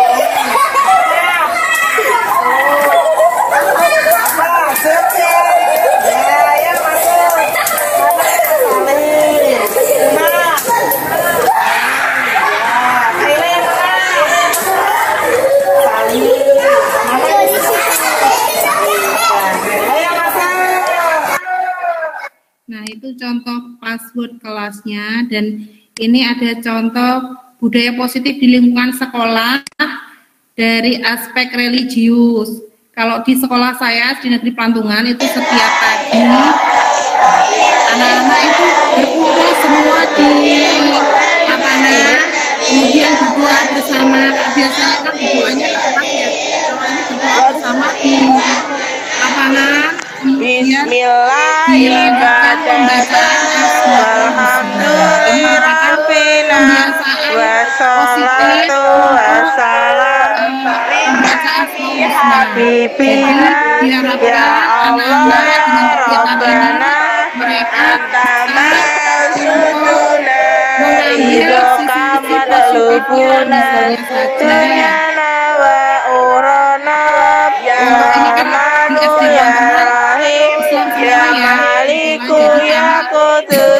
Ya salamu ya mu'min ya mu'aminu ya aziz ya jabbar ada membaca surat-surat pendek, jadi ini juga pembiasaan aspek religius. Awalnya kelas 1 kelas 2 itu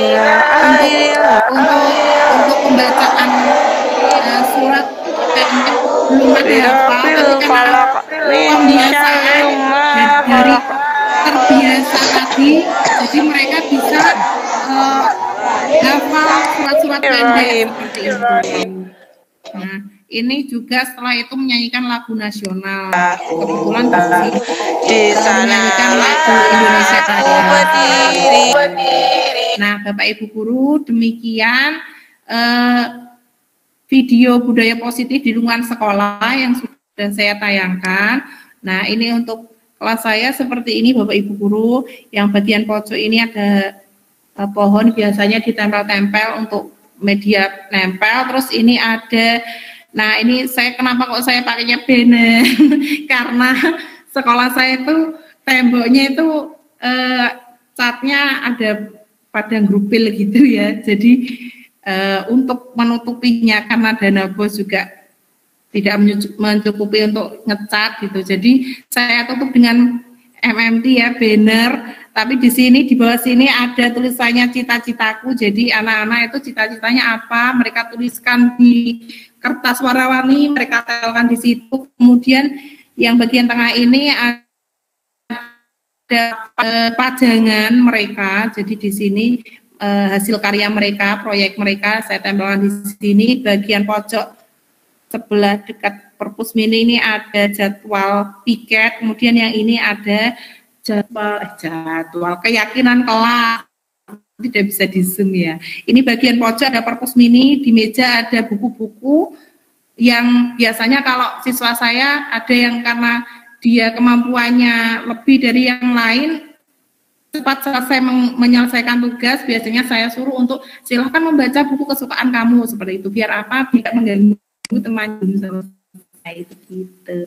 Ya, terima kasih. Semoga diseminasi ini mendapat Bapak Ibu guru bisa mengetahui seluk-beluknya sedikit ya guru penggerak. Nah, ini seperti yang tadi saya janjikan ya Bu Umi ya, untuk memberikan link untuk ini apa, memperlihatkan apa ini namanya LMS-nya guru penggerak. Mungkin Bapak Ibu guru ada yang mau bertanya tentang ini. Ya, saya share screen dulu ya. Oke, benar. Izin share screen ya Bu Umi. Iya. Sudah terlihat belum Bapak Ibu? Sudah? Sudah. Sudah terlihat. Ini adalah, terima kasih, tampilan dari LMS-nya guru penggerak. Ini maksudnya itu lewat ini apa ini namanya, lewat SIM PKB. Di-nya itu ada guru penggerak. Nah, saya masuk situ dengan akun SIM PKB. Kemudian Bu Retni, maaf, nanti mikrofonnya. saya kembalikan dulu. Oh iya Bapak Ibu guru, sebelumnya pelaksanaan guru penggerak ini dilaksanakan oleh masing-masing apa ya namanya P4TK, ada yang matematika, kemudian ada yang bahasa, ada yang IPA dan sebagainya. Nah, untuk ini setelah bulan Juli itu tidak P4TK lagi, tapi ya nah ini tampilannya seperti ini ya. Nah, saya masuk ini menuju diklat. Tapi yang melaksanakan adalah BBGP atau Balai Besar Guru Penggerak Provinsi Jawa Tengah. Dari sebelumnya instansinya adalah saya di bawah P4TK Matematika, tapi setelah bulan Juli dibentuk BBGP Provinsi Jawa Tengah. Jadi tidak P4TK Matematika lagi, tidak P4TK IPA dan sebagainya. Semuanya sekarang menjadi BBGP dengan provinsi masing-masing. Saya masuknya di Provinsi Jawa Tengah. Nah, ini ada beranda, ada diklatku, tampilannya seperti ini. Ini masih tulisannya P4TK karena dari dulu ya. Kelasnya kelas 05036 dengan fasilitatornya Ibu Sukesi. Terus tautannya ini. Oh iya Bapak Ibu guru, selain masuk di LMS ini, saya juga ada yang namanya kegiatan PI, pendampingan individu. Yang mendampingi saya adalah Bapak Mukti, itu pengajar praktik saya. Jadi kalau pas PI itu beliau datang ke sekolah, kemudian ya kita istilahnya sharing lah ya, modulnya itu, terus kegiatannya apa saja di sekolah yang sudah dilaksanakan, ada kendala tidak, itu yang PI 1-nya kemarin seperti itu. Untuk yang PI 2 ternyata diundur bulan Oktober kalau tidak salah seperti itu. Nah, kembali lagi, maaf tadi kepencet ya. Mana tadi? Oh ya, ini ya. Masuk ke tautan modul seperti ini. Bapak Ibu guru ada dashboard, kelihatan Bu? Kelihatan. Kelihatan. Ada my course, modul pendahuluan, dan ini ada paket-paket modulnya. Ini kami di sini ada 3 paket modul, memang cuma 3, tulisannya 3, tapi ternyata subnya banyak. Nanti sebelumnya ini ada informasi pengumuman, pengantar program dan bahan pendukung. Ini informasi pengumuman biasanya di sini ada, ini tapi tidak ada, berarti kita lanjut ke paket modul 1. Setiap paket itu ada tes awalnya, ada pretestnya begitu, untuk mengetahui sejauh mana kemampuan awal ya. Tapi sayangnya ini kalau dibuka tidak terlihat nilainya. tidak diizinkan. Nah, selama 1 jam pengerjaannya, setelah tes awalnya sudah, baru bisa membuka untuk modul berikutnya. Jadi kalau yang sebelumnya belum dilaksanakan, kita tidak bisa membuka yang berikutnya, Bapak Ibu Guru gitu. Ini ada untuk paket modul 1 itu ada 4 submodul 1.1 sampai 1.4 yang tadi saya sampaikan. Ada filosofi, kemudian ada nilai dan peran guru penggerak, ada visi guru penggerak, ada yang terakhir adalah budaya positif. Masing-masing modul ini, nah ini saya buka, ini alurnya adalah alur belajar merdeka, Merdeka M, mulai dari diri. Modul 1 ini ya, sebentar, ya saya klik dulu. Nah, ini dulu disuruh untuk membuat apa ini namanya, blog ya. Jadi setiap modul itu beda-beda disuruhnya. Kalau ini kemarin saya disuruh untuk membuat blog post di sini di LMS-nya. Saya membuat Merdeka Belajar ala Ki Hajar Dewantoro di masa kini. Nah, ini bisa seperti ini. Kemudian ini ada komen, bisa ngomen Bu, bisa diedit juga, bisa dihapus, tapi jangan dihapus ya, nanti hilang, nggak bisa balik. Lanjut, dari mulai diri sendiri, Merdeka ME, eksplorasi konsep. Nah, eksplorasi konsep ini saya buka, ini sub-subnya banyak, seperti ini dibaca, terus ini ada komentar-komentar dari teman juga, ada pengantarnya, kemudian nah ini ada videonya, kemudian ini ada pertanyaannya yang bisa dijawab, terus lanjut sampai 11 penutup. Kalau sudah ada tanggapan reflektif juga, nanti ada durasinya, ada 3 JP. Terus kembali lagi, ini untuk MERE. Nah, ini ada ruang diskusi virtual. Jadi Bapak Ibu setelah belajar sampai eksplorasi konsep, nanti secara ada jadwalnya, forum diskusi modul 1.1 ruang diskusi virtual. Ini ada jadwalnya, ada pertanyaan-pertanyaannya. Nah, ini ada jam-jamnya.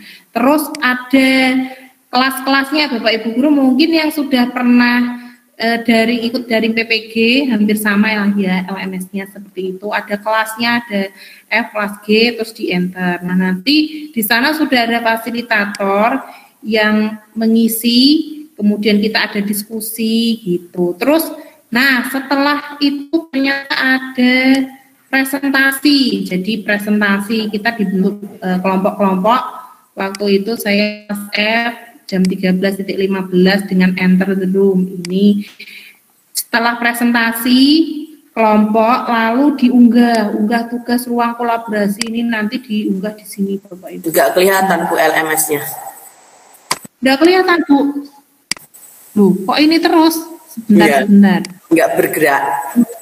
Dari tadi enggak bergerak. Astagfirullahaladzim. Sebentar. Masa sih Bu? Saya stop dulu ya. Sebentar. Oke, ini kayaknya ada trouble ya. Jadi saya tadi ngecempos itu nggak kelihatan Bu. Maaf loh ya. Bentar, kok nggak bisa sih? Tadi bisa pada pertama tadi ya. Bentar, saya ulang lagi ya. Maaf Bapak Ibu. Padahal udah ngecempos tadi ya saya ya. Oke, ini saya share. Ya, sudah kelihatan? Sudah belum ya? Sudah ini. Sudah. Oke. Ya, ini ada unggah tugas ya, setelah presentasi itu ada unggah, ini ada kriterianya yang ini ya, kalau yang dulu nilainya nggak kelihatan Bapak Ibu Guru. Dulu 30 Mei ini kita unggah LK-nya, kemudian dikomen sama fasilitatornya. Oh sudah oke, contoh konkretnya diterapkan oke. Nah seperti itu. Lanjut ya. Bapak Ibu Guru nggak kelihatan ya ternyata tadi ya. Iya. Nah, langsung ke demonstrasi kontekstual. Nah, setelah itu Merdeka D-nya itu demonstrasi kontekstual. Nah, jadi ini demonstrasi kontekstualnya ada tujuan pembelajaran, pengantar, dan penugasan. Nah, ini buatlah suatu karya. Karena kita itu merdeka ya, berarti merdekanya itu terserah mau mengumpulkan dalam bentuk apa. Ada karikatur, infografis, video pendek, komik, lagu, puisi, dan lain-lain yang menggambarkan pemikiran filosofi Ki Hajar Dewantara. Kalau saya dulu ini video ya MB4 tadi yang sudah saya kirimkan sudah saya tayangkan. Nah, ini ada setelah itu, oh ya, kita kalau Google Meetan itu 3 kali, maaf Bapak Ibu Guru.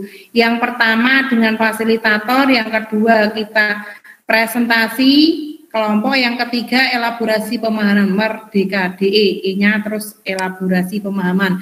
Di elaborasi pemahaman ini biasanya yang masuk itu adalah instruktur, jadi di atasnya fasilitator, itu biasanya kelasnya kelas besar sekali, bisa sampai 70-an orang yang masuk seperti itu. Bisa ada yang namanya elaborasi pemahaman kan, apa yang telah kita dapatkan, terus yang kita pahami itu apa, nanti di situ sharing bersama gitu. Terus koneksi antar materi, membuat kesimpulan dan refleksi. Nah, ini koneksi antar materi. Jadi materi-materi sebelumnya yang mulai dari diri sampai pas presentasi dan sebagainya, itu nanti kita buat koneksinya. Nah, ini gambar semua ini, tapi tidak terlihat lah. Ini link gambar, ini saya kirim ke linknya. Nanti bisa dilihat di portofolio digital saya.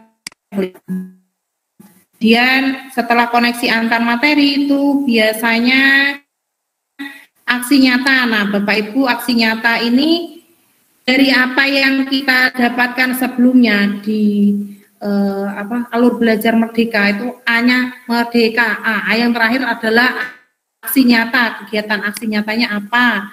Nah, ini dalam bentuk jurnal. Jurnalnya sebentar, jurnalnya tidak di sini ya.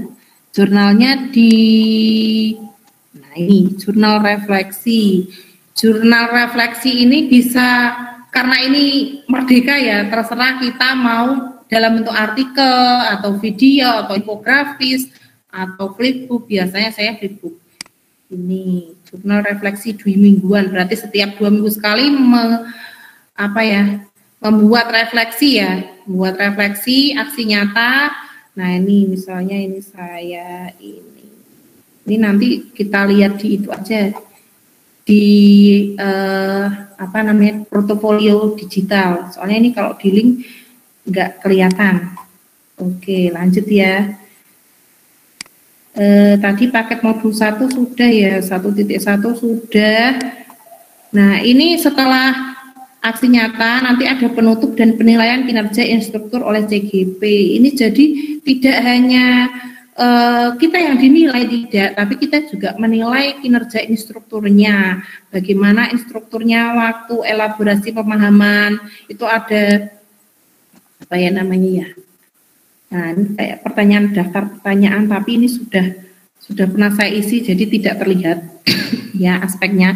Lanjut, kalau 1.1 sudah, baru bisa membuka modul 1.2 gitu, 1.3 dan yang lain sebagainya. Untuk yang modul 1.4 ini, nah ini subnya banyak sekali Bapak Ibu Guru. Jadi yang kemarin waktu kami di kelompok kelas F itu yang paling kegiatan paling berat itu belajar di modul 1.4 karena banyak sekali yang harus dipelajari. Di konsepnya itu ada sub-subnya banyak, misalnya disiplin positif, ini kita itu halamannya juga banyak, ada 11. Diklik lagi bawahnya teori motivasi, ini juga ada 16, jadi banyak sekali. setiap halaman itu harus dibaca dan harus kita pahami. Tapi kalau misalnya kita nggak paham, kita juga bisa kok ada yang namanya forum komunikasi ya. Ini saya kembalikan dulu forum. Nah, forum komunikasi modul 1.4. Kalau ada yang belum bisa, itu bisa ditanyakan di sini. Itu ada replay-replaynya ini. Terus lanjut ya Bu, Bapak Ibu, budaya positif ini sama alurnya Merdeka, dari M-nya mulai dari diri, kemudian terakhir itu aksi nyata. Oh ya, ini kok kenapa ya ini kok nggak ada centangnya? Nah, belum ada centangnya karena baru hari ini saya melaksanakan diseminasi. Jadi diseminasi ini nanti saya unggah videonya ke aksi nyata ini. Forum berbagi aksi nyata. Nah, ini punya teman-teman saya ini. Nah, ini sudah dimasukkan. Jadi kalau belum diunggah ya ini pejuang tentang birunya belum centang gitu ya. Nah, kebetulan untuk minggu ini saya sudah masuk ke modul 2.2. Ini tentang pembelajaran sosial dan emosional. Gimana cara mengelolanya begitu. Kalau untuk modul 2.1 ini pembelajaran untuk memenuhi kebutuhan belajar murid alias pembelajaran berdiferensiasi yang tadi sudah saya singgung seperti itu. Oh ya Bapak Ibu, ini saya akan sharing juga. Ini saya copy dulu ya. Copy untuk link ini mana ya? Oh iya ini. Ini linknya saya kirimkan di chat Google Site saya. Ini coba saya share dulu.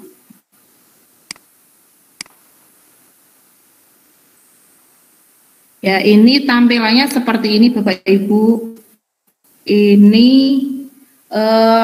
dengan Google Site. Google Site itu seperti website ya, tapi lebih mudah dan lebih gampang daripada kalau kita pakai Blogspot. Kalau Blogspot itu harus tahu HTML-nya. HTML itu gimana ya? Ya kayak coding lah ya, coding istilahnya coding. Ini kode untuk agar apa ini namanya headernya ini bisa bergerak atau gimana. Itu kalau blog kayak gitu. Tapi kalau yang di sini sangat mudah sekali. Jadi monggo jenengan kalau mau buat website pribadi bisa menggunakan Google Site gratis. Nah, ini tampilannya ini ada portofolio digital saya. Ini bisa diklik. Nah, ini nanti Bapak Ibu guru bisa diperbesar, bisa diperkecil. Ini sebagian sudah saya share di sini. Ada juga yang ini kalau mau tahu tentang saya silahkan dibaca, kalau nggak mau ya udah. Ini untuk artefak ya, artefak modul 1. Ini ada subnya 1.1, 1.2 sampai 1.4, misalnya 1.2. Tadi kan ada yang namanya jurnal ya, jurnal refleksi. Nah, ini jurnal refleksi saya seperti ini, saya buat dalam bentuk flipbook. Ada juga yang jurnal refleksi dalam bentuk video juga ada infografis atau poster gitu juga ada. Jadi sesuai keinginan kita. Misalnya buat maaf ya kaget ya. Iya, saya juga kaget ini. Nah, ini flipbook itu seperti ini ya Bapak Ibu. Dan ini gratis, makanya di bawahnya ada iklannya. Karena ini fiturnya gratis. Jadi seperti dibuat seperti buku begitu, buku digital ya. Nanti silakan bisa kalau ada waktu monggo mampir di sini. Kalau panjenengan ada yang angkatan berikutnya, angkatan 7 ya, silakan bisa melihat di sini kalau ingin lihat apa ya, contoh kegiatan yang saya lakukan dulu di angkatan sebelumnya gitu, bisa lewat sini, bisa ini bisa di-download kok Bapak Ibu guru. Terus kegiatan, oh ya, selain itu juga kita punya kegiatan yang namanya Loka Karya. Ada Loka Karya 0, yang 0 ini yang pas pembukaan ini dengan Ibu Retni, ini rekan saya sesama CGP di SD Pantungan. Ini seperti ini kegiatannya seru sekali ini kalau lokakarya 1, kemudian yang lokakarya 0, kalau yang 1 itu di sini di Blora, tidak di Cepu ya. Ini ada videonya, banyak sekali Bapak Ibu, tapi belum saya belum saya unggah semuanya karena keterbatasan waktu seperti itu. Ada pertanyaan? Aduh, saya ini sudah lewat sejam lebih ya. Ya udah, enggak apa-apa.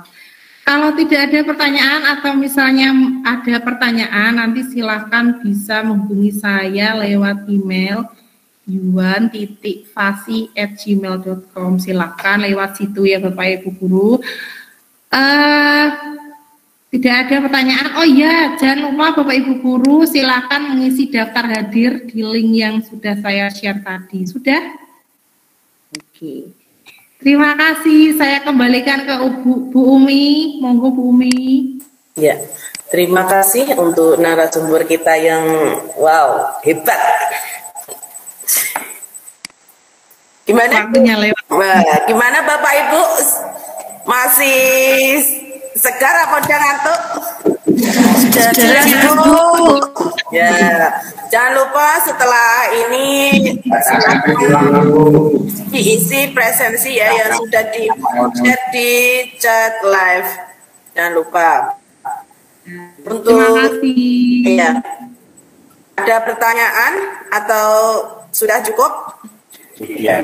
Saya mau menanggapi Bu. Oh ya, silakan untuk Ibu Retni. Untuk temanku yang hebat, Bu Fasih Yuniani, saya melihat tugas portofolionya sudah lengkap, kreatif banget. Saya bisa nanti minta petunjuknya ya Bapak, saya belum mengerjakan soalnya. Kolaborasi ya, saya pun juga gitu. Kalau ada tugas yang tidak bisa, saya tanya sama Bu Retni ini gimana, disuruh apa ya, saya kok bingung gitu. Jadi butuh kolaborasi memang. Iya, saling melengkapi ya Bu Retni ya. Dan itu saja intinya sudah bagus semua Ibu. Monggo dilanjutkan Mimi. Nanti ini sepertinya tadi listriknya mau mati nih. Bau-baunya ini sudah mendung ini Bu Umi. Oh iya, iya. Untuk kita cukupi sampai di sini Bu. Atau ada yang mau menambah lagi?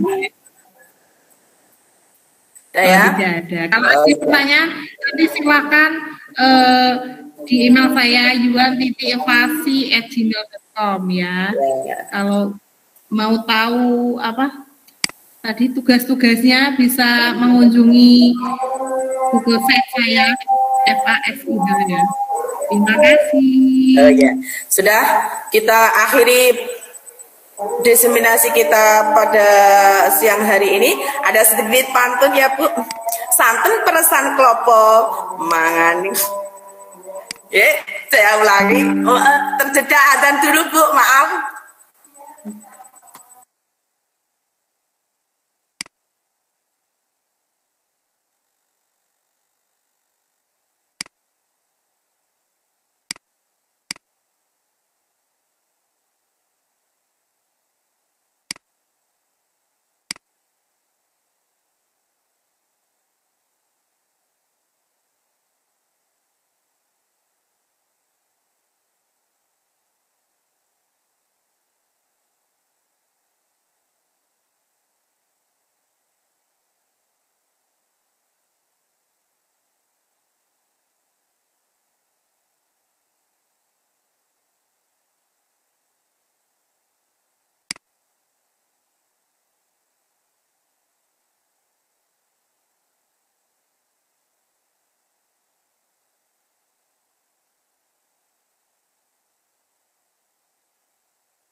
Nggak apa-apa, Bu. Lanjut ya. Ya, sudah ada sholat duhur. Cukup saya akhiri diri untuk pertemuan kita pada siang hari ini. Santen peresan kelompok nyuwun. Nggih, kula ngeten mawon, Bu. Langsung mawon boten saparian kula setuju. Terima kasih. Waalaikumsalam. Waalaikumsalam. Dadah Ibu Fasi. Foto bersama nih orang situ nih. Sudah. Ya, sudah cukup. Kita akhiri untuk kita dengan bacaan hamdalah bersama-sama. Alhamdulillahirabbil alamin. Terima kasih. Wassalamualaikum warahmatullahi wabarakatuh. Terima kasih. Waalaikumsalam. Dadah Ibu Fasi. Foto bersama nih orang situ nih. Udah.